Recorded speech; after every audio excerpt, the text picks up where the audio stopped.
भारत को 200 साल तक गुलाम बनाने वाली ईस्ट इंडिया कंपनी आज के समय में किस हालत में है, जानने के लिए बने रहें वीडियो के लास्ट तक।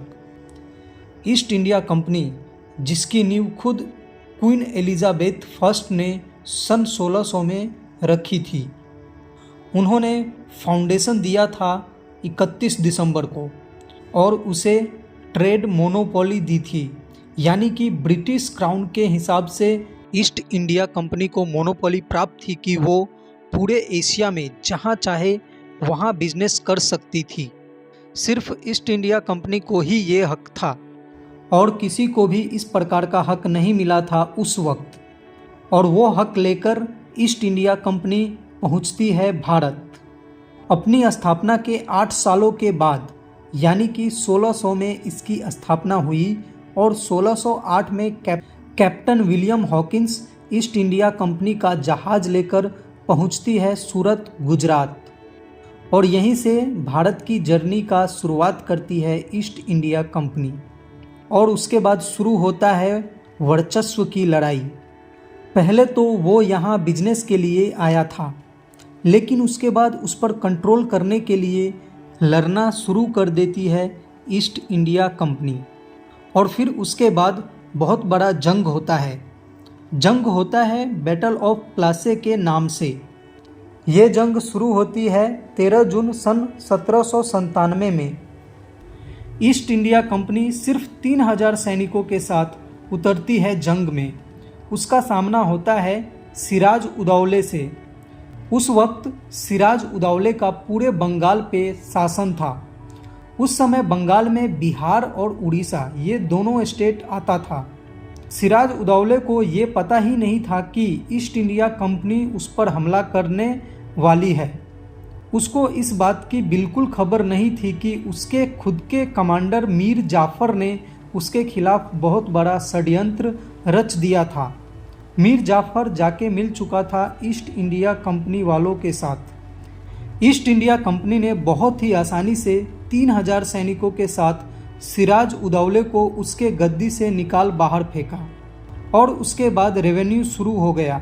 ईस्ट इंडिया कंपनी का बंगाल के सारे कर जो सिराज उदौले को मिलता था, वो सारे कर ईस्ट इंडिया कंपनी वसूल करने लगा और सिर्फ 50 सालों में उसने अपने सैनिकों की संख्या 2.5 लाख कर दिया।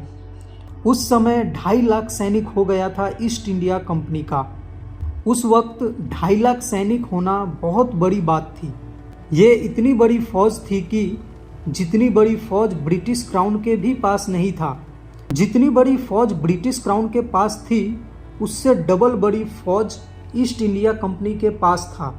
वो लगातार भारत से पैसे लूट रहे थे, जिस वजह से उसके पास इतने पैसे थे जितने कि ब्रिटिश क्राउन के पास भी नहीं था। ईस्ट इंडिया कंपनी भारत में खूब लूटपाट कर रहा था और कुछ पैसे वो ब्रिटिश क्राउन तक पहुंचाता था।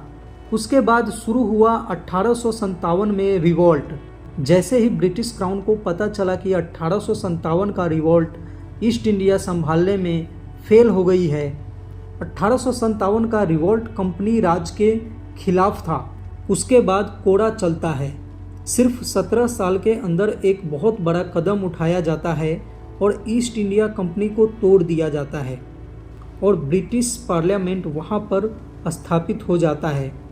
ईस्ट इंडिया कंपनी को भारत से हटा दिया जाता है और भारत डायरेक्ट ब्रिटिश रूल के अंदर आ जाता है। इसका मतलब ये है कि ईस्ट इंडिया कंपनी, जो कि इतनी बड़ी कंपनी थी, उससे उसका राज खुद उसके ही देश के ब्रिटिश क्राउन ने छीन लिया। उसके बाद भारत आज़ाद हो गया और सन 2010 में ईस्ट इंडिया कंपनी को बाहर फेंक दिया। उसकी हालत इतनी ख़राब हो गई थी कि उस पर नज़र पड़ती है एक इंडियन की। उस इंडियन का नाम था संजीव मेहता।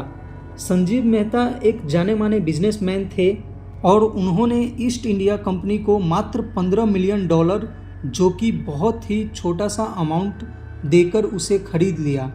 इसे कहते हैं समय का चक्र। सोचिए दोस्तों, वो ईस्ट इंडिया कंपनी जो पूरे भारत को गुलामी की जंजीर में बांध कर रखा, वो ईस्ट इंडिया कंपनी जिसने अरबों खरबों ना जाने कितने संपत्ति भारत से लूट कर ले गया, उस ईस्ट इंडिया कंपनी को सिर्फ $15 मिलियन देकर एक भारतीय ने खरीद लिया। ईस्ट इंडिया कंपनी का मालिक अभी संजीव मेहता है। और आपको पता है ईस्ट इंडिया कंपनी अभी क्या काम करती है? ईस्ट इंडिया कंपनी इस वक्त चाय पत्ती बेचती है। गवर्नमेंट फूड जो कि लग्जरी फूड, कंफर्ट फूड होता है, उसकी चेन बन चुका है ईस्ट इंडिया कंपनी। तो दोस्तों, जानकारी अगर अच्छा लगा हो तो चैनल को सब्सक्राइब कीजिए, वीडियो को लाइक कीजिए और शेयर कीजिए, और ऐसे वीडियो देखने के लिए हमारे साथ बने रहें। Thank you for watching.